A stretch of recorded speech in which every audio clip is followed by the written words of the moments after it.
Hola, ¿cómo están? Yo soy Iván Cervera López. Bienvenidas y bienvenidos a Un Café con Mayaquín, una plática inmobiliaria acompañada de un café. En el episodio de hoy tendremos algo diferente. Haremos una recapitulación de lo que fue el 2024 basándonos en algunas preguntas que nuestra comunidad nos hizo llegar. Quedaron ad hoc para ir entendiendo un poquito cuáles fueron los principales retos de este año y quizá también tener una mirada a lo que podemos esperar para el 2025. Espero que hayas disfrutado de todos los episodios que hicimos para ti y que te hayas quedado con algo de valor para entender más sobre el mercado inmobiliario este 2024. Así como deseamos de corazón que estés teniendo un gran cierre de año y que el 2025 esté lleno de cosas buenas y disfrutables para ti. No te olvides de compartirnos y darle like a nuestro canal de Spotify y de YouTube, que con esto nos ayudas a llegar a más personas y te lo vamos a agradecer generando más contenido de valor.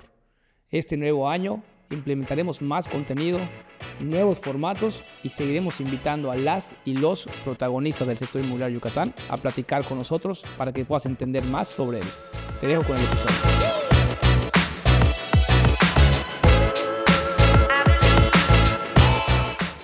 La primera pregunta dice: ¿cómo va a resolver la normatividad los problemas inmobiliarios? Y entre paréntesis nos ponen el calor, el tráfico, etcétera. Lo primero que me gustaría que concienticemos es recordar que a finales de 2023, en diciembre para ser específicos, se promulgaron 6 leyes que tenían que ver con el sector inmobiliario específicamente. Leyes diseñadas para regular y controlar de manera mucho más eficiente el crecimiento de nuestro sector inmobiliario. Estas leyes se les denominó el paquete inmobiliario de alguna manera y fueron 6 leyes que incluían la Ley de Asentamientos Humanos, Ordenamiento Territorial y Desarrollo Urbano del Estado de Yucatán, la Ley de Desarrollos Inmobiliarios del Estado de Yucatán, la Ley de Gobierno de los Municipios del Estado de Yucatán, la Ley de Vivienda del Estado de Yucatán, la Ley sobre el régimen de propiedad privada en condominio del Estado de Yucatán y, por último, la Ley de Procuración de Justicia Ambiental y Urbana del Estado de Yucatán. Adicional a estas 6 leyes, se modificó también la ley que crea el Instituto de Seguridad Jurídica Patrimonial de Yucatán, que es el INSEJUPI. En esta modificación a la ley del INSEJUPI se incluyó la creación del registro estatal de asesores inmobiliarios, que es algo también sobre lo que hemos estado platicando muchísimo y de lo que platicamos a profundidad en el episodio que tuvimos con Sergio Cuevas, aquí en Un Café con Mayaquín. Bueno, yo veo te diría dos aspectos. Primero, el aspecto interno, desde AMBI como asociación que viene empujando este proyecto. Por supuesto que AMBI tiene como el actor que aglutina específicamente a los asesores inmobiliarios, los profesionales inmobiliarios. Tenemos clara la problemática. Y por un lado era poder aterrizar en un documento que tiene que ver con una posible norma esta solución que era sencilla. ¿Cómo hacemos que cualquier asesor que preste un servicio de intermediación en bienes inmuebles tenga los conocimientos necesarios? Y entonces poder establecer requisitos y mecanismos. La licencia de asesor inmobiliario, el registro de asesor inmobiliario y los requisitos que se deben de cumplir para tener estas dos, creo que era la manera en la que AMPI veía que era factible poder profesionalizarla. Pero por el otro lado, ¿cómo hacer que este problema que era evidente pudiera captar la atención de los tomadores de decisión en materia de transformación normativa? Ese era el gran reto.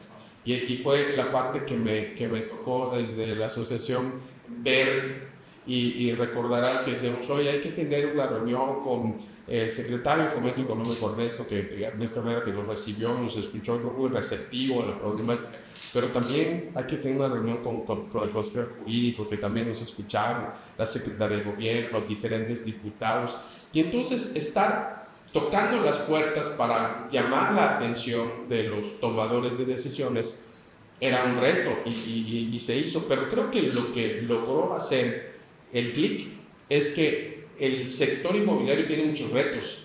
Es uno de los sectores económicos más importantes que dan sustento al crecimiento económico que Yucatán tiene, ¿sí? Que detonado por la seguridad, por la conectividad, representa un sector fundamental en el crecimiento. Y al haber distintas problemáticas que había que atender, como detener el crecimiento desordenado, el crecimiento urbano desordenado del Estado, detener lo que viene pasando en municipios, sobre todo en municipios como Vamos a Mérida, que van surgiendo asentamientos humanos que no tienen una correcta regulación, entrarle bien a la planeación, ¿sí? que tiene que ver con muchas aristas. Entonces, la existencia también de asesores que están ofreciendo producto inadecuado, que no tienen la capacitación, era un problema adicional que creo que se conjuntó estas distintas coyunturas en la intención de regular. Así lo percibo. Entonces, quizás esta intención de AMFI de muchos años atrás, de oye, regula el sector inmobiliario, regula a los asesores por barreras de acceso, incrementa el nivel de profesionales que debemos de tener. Si todos estos otros problemas no estuvieran inmersos al mismo tiempo, quizás hubiera sido muy difícil que se volvieran a ver, pero como era uno más de los distintos problemas que había que atender, esto derivó en la posibilidad de concretar. Así es como yo lo percibo. Esta regulación que nosotros como inmobiliarios festejamos, que es poder tener un registro de asesores inmobiliarios, una licencia para poder ejercer como asesor inmobiliario, es solamente una parte de un paquete mucho más amplio que tiene que ver con la regulación de la ley de asentamientos humanos, ¿sí? La generación de nuevos instrumentos de planeación urbana, nuevos requisitos que deben de cumplir los desarrollos inmobiliarios, inclusive la ley de gobierno de los municipios, en donde se establecen nuevas reglas para que los ayuntamientos puedan estar autorizando desarrollos inmobiliarios, y por supuesto la ley de SECUPI, que trae varias aristas desde el punto de vista inclusive cadastral. Entonces es un paquete amplio en el que se inserta, porque creo que va buscando cómo resolver diferentes problemáticas. No vale la pena entrar a discutir si los instrumentos que se toman para regular el problema son los más adecuados. Lo que a mí me gusta de este conjunto de normas es que están viendo el problema y están intentando resolverlo desde varios puntos de vista. Entonces, al final hay que echar a andar en las nuevas reglas e identificar si son eficaces. Con la creación y modificación de estas leyes, la realidad es que nuestro Estado tiene una verdadera expectativa y posibilidad de continuar creciendo, pero de una manera mucho más responsable y quizás sostenible. Otra de nuestras palabras favoritas. La realidad es que las leyes tenían muchos años sin modificarse. El mercado inmobiliario ha cambiado considerablemente en estos últimos años y era fundamental, sobre todo, tener un ordenamiento, tener realmente un control de qué es lo que se va a hacer, qué se va a construir en Yucatán, qué se va a desarrollar en Yucatán, tener un cuidado de nuestro medio ambiente, y por eso la creación de esta Procuraduría parece ser una gran idea.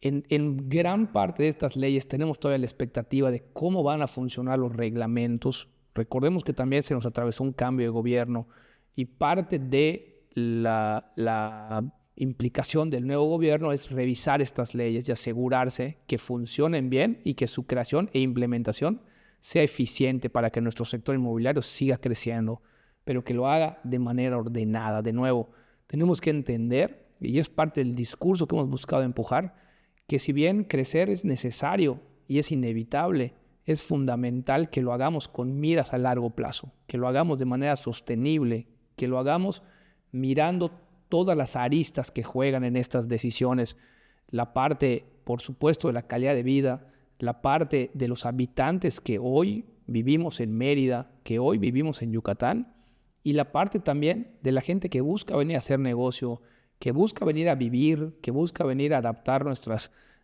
costumbres, nuestros hábitos para seguir fomentando nuestra calidad de vida y disfrutar de ella. Entonces, aunque es un tema complejo y una problemática de múltiples factores, sí creo que esta nueva normativa, sí creo que estas nuevas leyes van a aportar muchísimo a que tengamos un Estado más ordenado, ¿no? Y la realidad es que todo esto se da de la mano de que hemos tenido oportunidad de mirar otros mercados donde hemos podido aprender y desde ahí plantear estos ajustes que me parece que se están proponiendo. No olvidemos que también se va a volver parte de este proceso de, digamos, consolidación del mercado, estos procesos de mejora, la creación de este registro estatal de asesores inmobiliarios. Si bien los asesores inmobiliarios no nos involucramos directamente en los desarrollos inmobiliarios o en la creación o planificación de estos desarrollos inmobiliarios, en muchos casos sí. Y en otros casos, aunque no nos involucramos en la planeación, si nosotros generamos ventas, le damos gasolina a estos proyectos. Si nosotros tenemos un criterio más claro de qué promover y qué no, contribuimos de esta manera a que los desarrollos que no son propicios y adecuados para nuestro estado dejen de hacerse, dejen de desarrollarse. Desde esta óptica me parece fundamental y muy necesaria la creación de este registro. Tener un padrón, tener una barrera de entrada para que las personas que deseen dedicarse a este sector, a asesorar con su conocimiento a compradores o a vendedores o vendedoras, tengan que tener capacidad comprobable, conocimientos comprobables y además estarlos actualizando constantemente. Me parece que es algo que nos hemos tardado en tener, ¿no? Y afortunadamente ahora pareciera que 2025 va a ser el año en el que ya por fin pudiésemos tener este registro estatal funcionando y ya una licencia funcionando como barrera de entrada para que solo las personas con capacidad se dediquen a vender propiedades. La segunda pregunta que buscaremos responder dice: hablan mucho de sostenibilidad. ¿A qué se refiere dentro del sector inmobiliario con esto? ¿A qué se refiere dentro del sector inmobiliario con esto? Así vino la pregunta. Bueno, ya les dije que la sostenibilidad es nuestra quizá siguiente palabra favorita en este podcast, ¿no?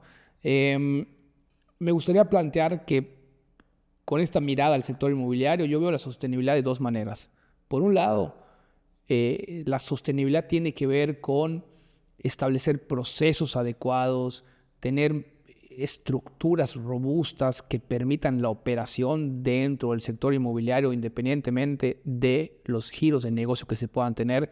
Si eres una desarrolladora, si te dedicas a comercializar, si te dedicas a promover, si te dedicas a construir, tener una estructura sólida hoy me parece que es algo fundamental. Y miro la sostenibilidad como esto, ¿no? Como esta posibilidad de hacerlo de manera correcta y de hacerlo por mucho tiempo. Por eso el término, ¿no?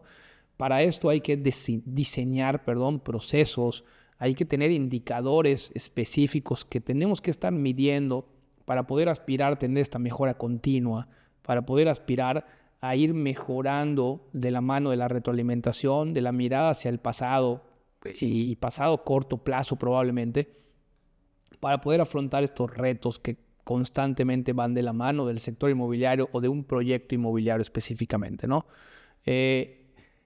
Sobre este enfoque de la sostenibilidad, tuvimos también un episodio en el que platicamos con la arquitecta doctora en urbanismo Yolanda Fernández y pudimos profundizar muchísimo sobre esto. Yo creo que Yucatán lo debemos de ver como un gran espacio de oportunidades para todos, o sea, para el inversionista, para el planificador, para el desarrollador, para la autoridad, para el gobierno, oportunidades para hacer las cosas bien ahorita, ¿no? Ahorita.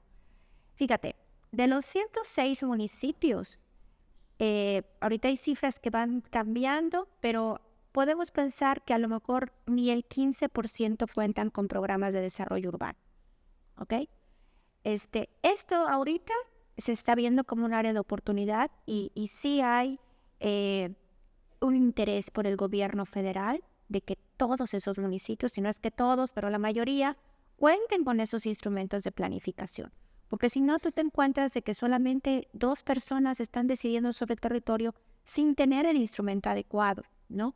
¿Viene del gobierno federal? Me llama mucho la atención. La SEDATU, o sea, a través de la SEDATU es quienes están promoviendo que haya programas de desarrollo urbano, ¿no? Entonces sí hay un esfuerzo. La segunda parte que me parece importante y que también lo veo como área de oportunidad es que, ok, ya tienes el instrumento de desarrollo urbano, pero ahora necesitas un equipo de gente que lo pueda operar, ¿no? Que lo pueda traducir al día a día, ¿no? Que si te llega una industria, un gran hotelero y te dice, ¿sabes qué? resulta que en tu municipio hay un cenote, tienes playa, tienes algo, vengo con este gran proyecto inmobiliario. O sea, ¿cuál es ahora sí que si la vocación? Primero, entender la realidad del proyecto, cómo se siente en el territorio y cuál es tu equipo de soporte para poder autorizar y decirle cuáles van a ser las condicionantes urbanas y arquitectónicas para poder autorizar un proyecto de esa naturaleza, ¿no? De la mano de esto, la sostenibilidad tiene esta mirada de poder hacer las cosas a largo plazo, de poder ajustar y adaptarnos. Y de alguna manera esto solo es posible si tenemos procesos, si tenemos personas capaces y tenemos la oportunidad de la mano de esta estructura de irnos especializando en los diferentes nichos que se van dando dentro del sector inmobiliario. La otra mirada que me gusta mucho también tener acerca de la sostenibilidad con respecto al sector inmobiliario tiene que ver un poco más con la responsabilidad social, con esta mirada 360 de los factores que juegan en un entorno económico o en un entorno de negocio, digamos, ¿no? Las tres aristas, de nuevo, de la responsabilidad social son el aspecto económico, por supuesto, pero también el aspecto ecológico y el aspecto social. Estas tres aristas cubiertas nos dan esta misma expectativa de sostenibilidad, de poderlo hacer a largo plazo, ya no pensando tanto en la estructura, procesos, indicadores y mecanismos de mejora continua, sino un poco de la mano de esta óptica del impacto que causan las entidades económicas o las empresas y los negocios en este entorno, que es de nuevo el económico, el ecológico y el social. Es fundamental hoy que para que una empresa pueda mantenerse a flote ante estos retos, que pueda mantenerse actualizada, que pueda mantenerse siendo rentable, considere, mire estas tres aristas, ¿no? Hoy estoy convencido que una empresa que no tiene un enfoque hacia lo ecológico, que no está dispuesto a tener mecanismos de ahorro de energía, de no contaminación o del menor impacto posible en términos de contaminación, del menor consumo de papel, etcétera, ¿no? Estas buenas prácticas, buen manejo de residuos, de basura, del buen uso del agua, etcétera, se vuelve fundamental, ¿no?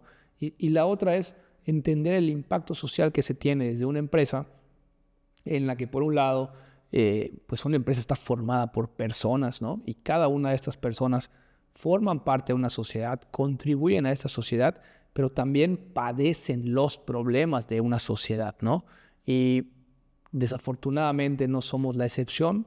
Creo que la sociedad de Yucatán, la sociedad de Mérida, padece de varias situaciones como el resto del mundo, como el resto del mundo en esta vida moderna, en esta vida post-pandémica, en esta vida en la que estamos llenos de situaciones que nos sacan del enfoque, nos sacan de la disfrutabilidad de la vida y que de alguna manera como entorno económico, como equipo, como empresa, se vuelve importante tener una visibilidad sobre esto. En primera línea, con nuestro equipo hacia adentro, pero en segunda línea también con el impacto que tenemos de los empleos que generamos, los proveedores a los que contratamos y por supuesto las comunidades a las que impactamos desde el entorno que tenemos alrededor de la oficina, donde estemos, ¿no? De cómo sumamos o restamos a nuestros vecinos, a nuestras vecinas, hasta el punto en el que impactamos en estas comunidades donde los proyectos inmobiliarios se establecen, ¿no? Que muchas veces hoy, en la dinámica que trae la ciudad, terminan siendo en las afueras de la ciudad, terminan siendo muy cerca de poblados que quizá no están acostumbrados a estos crecimientos, a este tipo de construcción, y que si bien llevan muchos beneficios porque se genera empleo, porque llevan nuevos servicios, también genera un cambio para su vida y hay que ser conscientes y empáticos con estas situaciones, ¿no? También de todo esto pudimos platicar con muchísima más profundidad y además con un grado de especialización buenísimo con las chicas de Proyecto H, una empresa especializada en la consultoría para el desarrollo de la responsabilidad social. Y también tenemos este episodio. Voy a dar el ejemplo más que todos pueden conocer, que es la empresa Toms, la de los zapatos. Ellos tienen un modelo de negocio de impacto porque desde sus inicios, que no quiere decir que lo tengas que hacer desde tus inicios, te puedes pivotear a ese lado, por cada zapato producido de manera responsable, porque pues la tela, la obtención del material, bla, bla, es responsable, regalaban unos zapatos, un par de zapatos a alguien que no tuviera zapatos, a alguien en escasos recursos. Entonces, ese es un modelo de negocio de impacto, por ponerlo en un ejemplo tangible. Claro. Y así como ese, Hay hay... una pizzería en Ciudad de México, o sea, para tratar de verlo en algo como en contexto, ¿no? En Ciudad de México hay una pizzería, ¿Cómo se llama? Pizza. sí. Pero, por ejemplo, su modelo de negocio es una pizzería normal. ¿Qué lo hace diferente? Contrata únicamente a personas que han estado privadas de su libertad y salen y se quieren reincorporar a la sociedad. Es un modelo de reinserción social. Es un modelo de reinserción social. Entonces, así como, digamos, o sea, ¿cuál es su modelo de negocio de impacto? Que aportan a ese sector de la sociedad que necesita esa reinserción. Por un lado, les dan un oficio, les dan un trabajo digno, etc. Y por otro lado, al mismo tiempo, y a lo que platicábamos de cuál es, o sea, tiene que también haber un equilibrio. Ese es su valor agregado.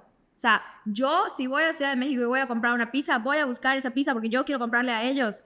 O sea, que además va a estar buena su pizza y además me va a costar lo mismo y además, etcétera, etcétera. Seguramente tiene otros valores, pero ese es un valor Agregado. Claro. que se percibe además, ¿no? Que digamos que no es tan fácil igualar hoy. Sí, no, o sea, pero así como eso es voltear a ver tu empresa y decir... Es pensarle un poquito. Claro. La verdad es un pensamiento fuera de lo convencional, fuera de la caja, pero es posible. O sea, es salirte tantito de lo tradicional para pensar de qué forma tu impacto puede mejorar. Exacto. Porque además esa empresa obviamente tiene un impacto ambiental, tiene un impacto social, tiene un impacto en los productos que utiliza para sacar su producto. Exacto. De alguna manera, ambas miradas acerca de la sostenibilidad nos dan mucho de qué hablar, nos dejan también, pienso que mucha conciencia y mucho aprendizaje de cómo deberían ser hoy los negocios en estos pues, cierres 2024, inicios 2025, y son tendencias y dinámicas que se marcan a nivel mundial, ¿no? Entonces, creo que vale la pena concientizarlo como parte del crecimiento también, como parte de las adaptaciones que tenemos que tener y de lo importante que hoy es tener esta mirada integral hacia la sostenibilidad y el largo plazo. La siguiente pregunta, la pregunta número 3, dice: ¿cuándo crees que se va a acabar el boom inmobiliario de Yucatán? Y bueno, lo primero para mí es puntualizar también que me gusta que hayan usado el término de boom inmobiliario en ese sentido o en este contexto, porque típicamente nos referimos a esto como la burbuja, ¿no? Y constantemente nos estamos preguntando cuándo se va a acabar la burbuja, cuándo va a reventar la burbuja. Y ya me habrán escuchado decir que yo tengo 18 años en este sector, específicamente aquí en el sector inmobiliario de Mérida, en Yucatán, y desde que empecé hace 18 años estoy escuchando que existe una burbuja inmobiliaria y que la burbuja se va a terminar, y hasta la fecha no ha pasado. La realidad es que hoy, desde mi expertise, continuamente voy repitiendo que no veo que esta burbuja vaya a reventar, que si bien hoy me preocupan cierto tipo de proyectos de estos mal llamados lotes de inversión que particularmente implican sí una burbuja, me parece, porque hay demasiada oferta y porque a la hora de que se quieran revender va a ser muy difícil que se capitalice esa inversión y desafortunadamente va a dejar a muchas personas con una mala inversión en su cartera, ¿no? La realidad es que más allá de este tipo de proyectos no veo una burbuja, veo mucha deseabilidad todavía por nuestro estado, veo mucha deseabilidad todavía por los productos inmobiliarios que se desarrollan acá. Sin embargo, sí veo muchos retos, ¿no? Y creo que 2024 ha sido un año con muchísimos retos. Es algo que hemos conversado en el gremio y realmente creo que de estos retos, como siempre sucede, vendrán crecimientos, vendrán mejoras, ¿no? Pero quizá mencionar algunos de los principales retos que estuvimos observando este 2024 como parte del entendimiento de dónde está el mercado inmobiliario como tal y de si este boom va a terminar o no. Para responder puntualmente antes de analizar estos factores de reto, creo que vale la pena concientizar, que también es algo que hemos dicho, cómo cualquier ciclo económico tiene subidas y bajadas, técnicamente hablando, crestas y valles en el modelo económico, ¿no? Mi pensar es que estamos llegando a un proceso de consolidación, a una de las partes más altas de la curva, donde de manera natural se empiezan a generar estos retos por las mismas bondades que ha estado teniendo el mercado. El crecimiento desordenado, una oferta abundante en ciertas líneas de productos, de la mano de una demanda sin duda, pero si bien una oferta abundante siempre representa retos, porque los precios tienden a estar batallando, porque la oferta de estos productos y la promoción tiende a estar muy peleada, y porque además se genera también una oferta del servicio de intermediación o de venta importante de la mano de esta expectativa, de esta oportunidad que se mira al dedicarte al sector inmobiliario, ¿no? Y creo que en esos sentidos nuestro mercado ha estado a tope con estos retos. Ya mencioné un poquito el porqué, la importancia de la regulación de la mano de esto justamente, ¿no? La otra es que este año 2024 también fue un año atípico en términos macroeconómicos. Tuvimos elecciones o procesos electorales en más de 70 países. Por ahí hay una estadística de que más de la mitad de la población mundial fue convocada a votar este año. Es una locura, ¿no? Porque todo esto impacta directamente en términos de incertidumbre, ¿no? En términos del enfoque de las personas. No estaba tanto en dónde invertir, dónde mudarme, dónde vivir, qué hacer con mi dinero, sino estaba en el nervio, en la ansiedad, en la preocupación de qué iba a pasar, quién iba a ganar la elección en México, quién iba a ganar la elección en cada uno de los estados que de nuestro país tuvieron elecciones también este año. Y cuando parecía que estábamos saliendo de esta, se cruza, por así decirlo, las elecciones de Estados Unidos, ¿no? Con un proceso donde uno de los candidatos se baja del barco, nombra a una sucesora, y ahí empezó como una batalla de algo que parecía estar muy reñido, y al final, hace unas semanas, resultó electo Donald Trump por segunda ocasión, con todo lo que ya sabemos que conlleva este triunfo, con una serie de declaraciones, casi amenazas acerca de su relación comercial con nuestro país, y de la mano de esto se sigue generando cierta incertidumbre, ¿no? Además, recordemos que tenemos desafortunadamente igual un conflicto armado. Rusia y Ucrania siguen en esta guerra tristísima y desgastante también, con el involucramiento y no de otros países, que si Estados Unidos interviene, que si China, que si... ¿no? Entonces, digamos que de la mano de toda esta incertidumbre se ha sumado, ¿no? a este reto del 2024.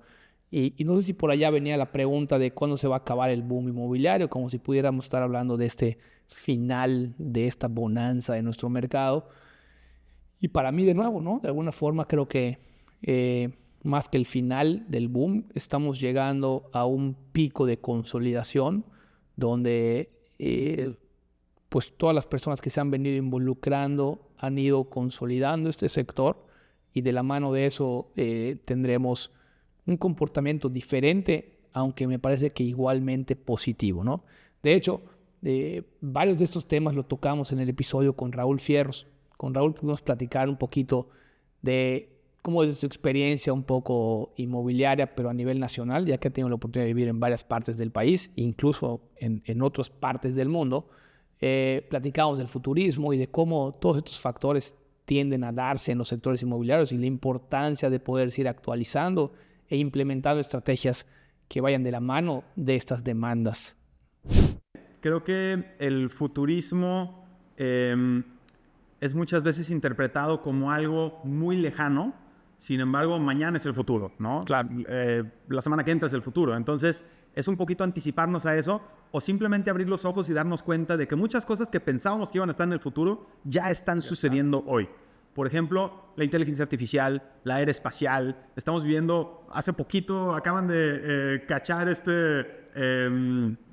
Rocket, ¿no? ¿Cómo se llama? Claro. Esto es algo que nunca había sucedido en la historia espacial, y que estamos viviendo en una era en la que esta exploración se está haciendo mucho más accesible en términos de costo. Se está avanzando mucho más rápido la tecnología. Si tú ves estas imágenes, googleen ahí el Raptor 1 contra el Raptor 3, son los propulsores que usa este cohete, ¿no? Entonces, o sea, te das cuenta de cómo se ha simplificado todo esto. O sea, la tecnología está avanzando rapidísimo y nosotros ni cuenta nos estamos dando de que muchas cosas que veíamos en los supersónicos ya están sucediendo el día de hoy. O sea, Robotina la acaba de anunciar Optimus, Elon Musk hace unas semanas. Ya tenemos coches voladores, o sea, ya hay drones que transportan personas, ya están aquí en México. Es más, hay uno aquí en Tulum. Simplemente no los pueden usar todavía porque la agencia... La regulación no te lo permite. Exacto, y tal, ¿no? claro. Pero ya hay muchas cosas que pensábamos que iban a estar en el futuro, que ni sabíamos, ni las traemos en el radar y ya existen el día de hoy. Entonces, creo que esa es la parte del futurismo que más me emociona y que podemos ya empezar a aplicar el día de hoy sin necesidad de pensar a 100 años. Claro. Yo, trabajando en una desarrolladora en Canadá, donde viví 4 años, me tocó participar en la venta de un edificio de 75 departamentos que se prevendió completo en menos de 1 hora. Entonces, en 42 minutos se vendieron 75 departamentos y eso fue un espectáculo. Había un salón con 15 notarios públicos para las firmas de los contratos, con sus agentes de banco ahí presentes para los créditos, etcétera, etcétera. O sea, fue un show que a mí me impactó tanto que dije, eso es lo que yo quiero hacer. O sea, estoy aquí del lado de la construcción, pero creo que ahí nació mi parte del marketing inmobiliario, ¿no? Entonces, eso fue ya hace unos 12 años. Y creo que a partir de ese camino me fui dando cuenta de las necesidades que hay en el mundo inmobiliario y de lo retrasada que está la industria inmobiliaria. Entonces, esa es la primera, que me gusta la construcción y que me apasiona realmente todo el tema del proceso. La segunda es que también creo que es una necesidad básica del ser humano y que muchas veces no está cubierta. Por ejemplo, las estadísticas dicen que aquí en América Latina o en México específicamente, el 70% de las viviendas son autoconstrucción. Es decir, las hicieron las mismas familias que las habitan. ¿Qué quiere decir esto? Que hay una desprofesionalización de la vivienda. Entonces, en un país donde el 70% de las viviendas son autoconstruidas, pues hay mucho que podemos hacer para mejorar la calidad de vida de esas personas. Cuando me dices que son autoconstruidas, ¿te refieres a que literalmente ellos las construyen? Literalmente. O sea, si tú vas a los pueblos, a los ranchos, o sea, el 70% de las viviendas en México, ellos mismos hicieron su casa de adobe, ellos mismos fueron a la tienda de materiales a comprar el techo de lámina. Hay un programa federal que hubo hace unos años donde les ponían piso de concreto porque ni eso tenían. Y es algo súper normal. Entonces, ya hay métodos mucho más seguros, mucho más eficientes, mucho más térmicos, mucho más, o sea, todo. Que podemos ofrecerle a toda esta gente y que no lo estamos haciendo simplemente por desconocimiento y por falta de alcance y por, pues sí, por zona de confort, desinterés. Claro, ¿no? Y en todos los niveles, porque también debería de haber un interés gubernamental por eso, ¿no? Pero bueno, eso ya será otro tema en temas de tierra y costos. Que también aplica un poquito, digo, pero ya te plantearé que hablemos un poco de este escenario de nuestro mercado, ¿no? Me dejaste todavía pensando en esta experiencia de lo que pudiera ser el primer sold out en la historia desde hoy que se pone un poquito de moda este término y estos eventos. ¿Cómo fue? Ayúdame a entender un poquito, porque hace 12 años. Hace 12 años. A ver, para mí el mundo era... 14, fue en 2010. Wow. Vancouver 2010. Vancouver 2010 fueron las Olimpiadas de invierno. Sí. ¿No? Entonces, en 2010, en septiembre, si mal no recuerdo por ahí la fecha, fue el evento de la preventa de este edificio y no fue el primer sold out. Evidentemente ya ha habido muchos sold out históricamente. Donald Trump hizo uno en Nueva York. Esta agencia que nos ayudó con el tema del marketing en Vancouver, ellos acaban de hacer un sold out meses antes en Hawái. O sea, sí es una dinámica que ya se viene manejando desde hace mucho tiempo y que fíjate cómo apenas ahorita en México como que se empieza a escuchar, ¿no? Estos inicios de es que tal proyecto tuvo un sold out. si fue verdaderamente un sold out o no, son temas técnicos que ya luego platicaremos. Lo que yo sí te puedo decir es que el que yo viví en Vancouver fue 100% sold out, es decir, no hubo ni un solo retorno, ni una recompra, ni un nada, ¿no? O sea, dijiste que estaba el notario ahí para de alguna manera sí, se firmaba en ese momento. dar fe del... O sea, no eran 75 apartados, eran 75 ventas formales ante notario, con crédito autorizado o con fondos propios, o sea, eran ventas, ¿no? ¿Cómo se ve esto? O sea, digamos que si me ayudas a entender qué hizo la agencia de marketing, qué les tocó a ustedes como constructor hacer, cómo fue esta logística de evento, ¿no? Sí, la verdad es que, a ver, fue una estrategia que duró 6 meses, ¿no? Evidentemente todo se consolida en un día. Pero la estrategia duró 6 meses en la que se estuvieron captando prospectos. Fue una campaña regular en ese sentido, digamos, donde se contrataban medios, redes sociales, periódico, el tren, etc. O sea, sí hubo medios tradicionales, hubo una campaña tradicional, pero el fin último era lograr ese sold out en un día. La razón por la que se hizo de esta forma es porque en Canadá, bueno, se supone que acá en México también, pero ahorita vamos a ver cómo eso es flexible. Se supone que no puedes prevender un proyecto si no tienes licencia de construcción. Correcto. ¿No? Entonces, hasta que sale la licencia de construcción se puede llamar preventa. Antes de eso, eres inversionista en un proyecto, alto riesgo, pero no estás precomprando. Correcto. Entonces... Es una protección de capital y luego se construye una... Y que después te prometen una unidad a cambio con el valor que tú invertiste, etcétera, pero no es una preventa. Eso hay que dejarlo muy claro, ¿no? Entonces, preventa se llama a partir de que un proyecto tiene licencia de construcción. Entonces, como no... nosotros sabíamos que la licencia de construcción iba a llegar en una fecha, decidimos lanzar la campaña de marketing desde antes para que cuando llegara el momento de la preventa, pues ya hubiera ese trabajo ya hecho, ¿no? Entonces... durante 6 meses anteriores se estuvo haciendo esta campaña y obviamente se estuvo... a ver, aquí hubo 2 factores que a mí me llaman mucho la atención y que creo que podemos tropicalizar o adaptar a nuestros proyectos. El primero es esta expectativa de que quiero comprar pero no puedo, ¿no? Entonces, esta dualidad de que yo quiero comprar pero tú no me puedes vender se vuelve algo sin compromiso, ¿no? Es como... Pásale, te muestro lo que quieras, pregúntame lo que quieras. Estamos en no me vas a presionar porque no puedes. Ni te puedo vender, ni me puedes comprar. Claro. Entonces aquí estamos tranquilos, ¿no? Entonces se elimina esta barrera de que me quiero proteger de que me vendas, ¿no? Entonces eso para mí era algo mágico. O sea, la gente venía con otra actitud diferente a cuando entras aquí a un showroom que sabes que te van a vender algo y que tiene truco y que a lo mejor te están escondiendo las letras chiquitas. O sea, no. Acá hay un interés de fondo. Exacto. Entonces acá era una tranquilidad, una paz, una confianza que pues ni me compras ni te vendo, aquí venimos a platicar, ¿no? Entonces esa creo que fue una de las cosas que sí podemos adaptar a digamos, tropicalizar a nuestro mercado, ¿no? La segunda es que el día del evento, obviamente ya estaba preparado que abría el showroom a las 9 de la mañana y que se iban a vender, ¿no? O sea, entonces... Los que estaban más interesados, obviamente de la lista de quién sabe cuántos leads, cientos de leads, había unos que estaban muy, muy interesados en el día de la venta, ¿no? Entonces, como solamente había 75 departamentos, a lo mejor había 120 o 150 compradores y, pues, evidentemente, unos iban a quedar fuera. Entonces, el concentrar a todos dentro de un mismo espacio y fecha hacía un sentido de urgencia, ¿no? Entonces, este sentido de urgencia era que si yo lo compro, me lo van a ganar. Entonces, no puedo dudarlo, ¿no? Claro. O sea, el que yo lo suelte y alguien más lo compre, me reafirma la idea de que no lo debía haber soltado. Para concluir con esta parte, con esta pregunta más bien de cuándo se va a acabar el boom inmobiliario, quisiera yo hacer algunas recomendaciones, 3 recomendaciones específicamente para el manejo de la incertidumbre ante el sector inmobiliario o dentro del sector inmobiliario. Cada una de estas recomendaciones está enfocada a alguno de los protagonistas del sector. La primera va a estar enfocada a los compradores, donde la recomendación es estar alertas, ¿no? En estos momentos donde los mercados se contraen ligeramente, empiezan a tener estos retos, hay mucha incertidumbre macroeconómica, siempre surgen oportunidades de inversión. Propiedades que se bajan ligeramente del precio, que representan algún tipo de beneficio adicional al simple hecho de adquirirla.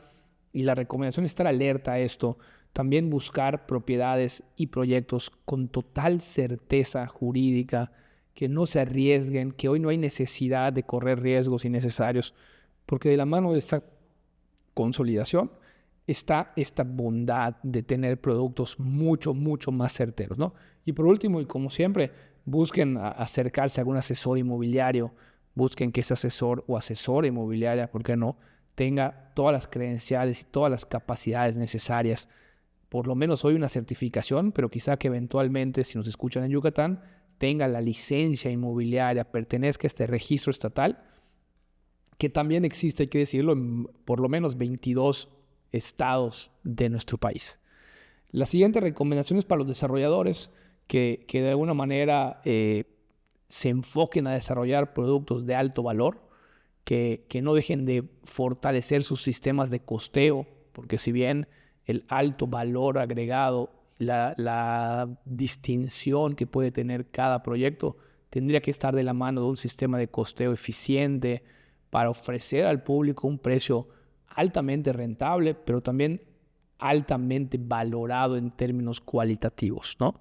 Y por último, quizá también una recomendación para mis colegas, los profesionales inmobiliarios, donde hay que ser muy selectivos de qué promovemos, hay que ser muy cuidadosos del tipo de proyectos que estamos promoviendo, del tipo de desarrolladores con los que nos estamos involucrando, y de la mano de todo esto también poder ajustar nuestras estrategias de comercialización, estrategias de marketing, ir construyendo esas estructuras o acercarse a alguna empresa que tenga la estructura para poderse enfocar 100% a vender. Creo que es una dinámica que hoy va a empezar a demandar el mercado. Ante tanto reto, ante tanta competencia, hay que tener manos para que se encarguen del operativo, de lo administrativo, y nosotros podemos enfocar de lleno a lo comercial, al proceso de venta, al seguimiento y a nuestros servicios sobre todo, ¿no? Por supuesto, siempre siendo transparentes y siempre buscando construir a largo plazo relaciones con nuestros clientes, ¿no?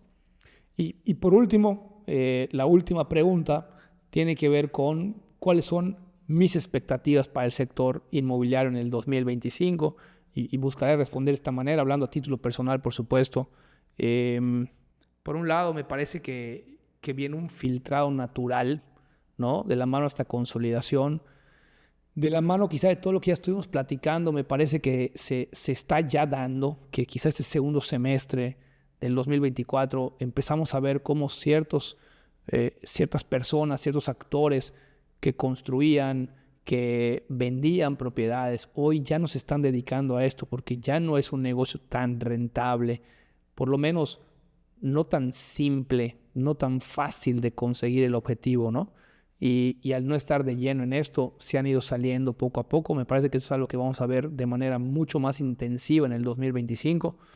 Creo que además de la mano de este registro nuevamente de asesores inmobiliarios, gran parte de los asesores inmobiliarios que no se dedican al 100% a esto no van a poder cumplir con los requisitos y se tendrán que dedicar a otra cosa de alguna manera, o bien, como parte de este filtrado, se dedicarán al 100% y desarrollarán esas habilidades y capacidades tan necesarias, ¿no?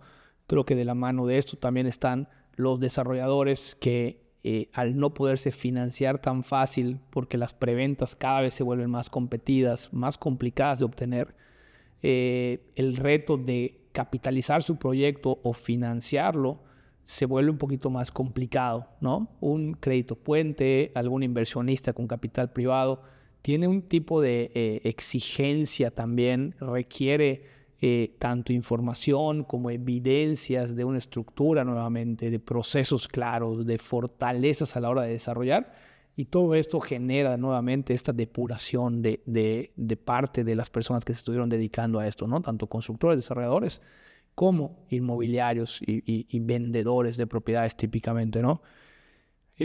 Por otro lado, me parece que otra de las cosas que podemos esperar para este 2025 es un mercado secundario, un mercado de vivienda usada que va a mantenerse bastante sólido, que va a mantenerse como un mecanismo complementario para los productos nuevos, buscando rellenar estos vacíos que se dan en la oferta nueva, ¿no? De la mano del reto de los costos, del alza de precio de la tierra, del alza de precio de los materiales de construcción. el reto de mantener precios asequibles para el gran grueso de la sociedad, de la población, se vuelve cada vez más complicado, ¿no? De la mano de esto me parece que ciertos productos como vivienda específicamente no vertical, vivienda horizontal, pudieran tener un repunte interesante para por lo menos el arranque de este semestre para el 2025. Por último, el visualizar un mercado inmobiliario con muchos retos para los que nos dedicamos a comercializar, ¿no? Con la implementación de tecnologías sin duda, no solo en un tema de inteligencia artificial que ya es lo de hoy, ¿no? Lo del pan de cada día, sino también con entendernos con los algoritmos, entendernos con las plataformas digitales, entendernos con todos estos actores que empiezan cada vez a tener más protagonismo igual dentro del sector inmobiliario, que se vuelven necesarios para la hora de comercializar y que de alguna manera nos está tocando estos cambios y estos ajustes a los que tenemos que adaptarnos y poder sacar el mejor provecho de esta situación, ¿no? Creo que es un poquito lo que puedo ver venir para el 2025, de la mano de todavía bonanza, ¿no? De la mano de esta deseabilidad que se mantiene por nuestro estado. Como ya mencioné, me toca platicar con muchos colegas y sigue habiendo a nivel nacional y de verdad que a nivel mundial también mucho interés por tener algo que ver aquí, por poder venir a vivir, por tener una segunda residencia en nuestra costa, en el centro. Por supuesto que vienen, digamos que ciertas ciudades de nuestro estado. Tendríamos que mencionar sin duda Valladolid. Le hago doble clic a Valladolid este 2025. Creo que hay proyectos muy interesantes para estar observando. Creo que es un mercado muy interesante que se irá desarrollando y consolidando como pueblo mágico, como una población con un sinfín de atractivos, desde los cenotes maravillosos que tiene hasta la cultura y la gastronomía impresionante. Y como pueblo mágico creo que va a poder capitalizar muchísimo de esto. Y así como Valladolid, quizá un par de poblados más. Me parece que en la costa tenemos sin duda este paraíso que se irá consolidando también en 2025.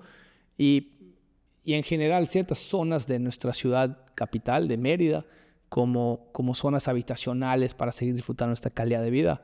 Creo que es parte de lo que también estaremos viendo puntualmente con los productos y con como estas zonas emergentes, ¿no? Oigan, pues con esto creo que vamos a concluir este episodio, ¿no? Esta recapitulación del 2024 con aquí los pronósticos o la expectativa realmente de lo que podemos esperar para el 2025.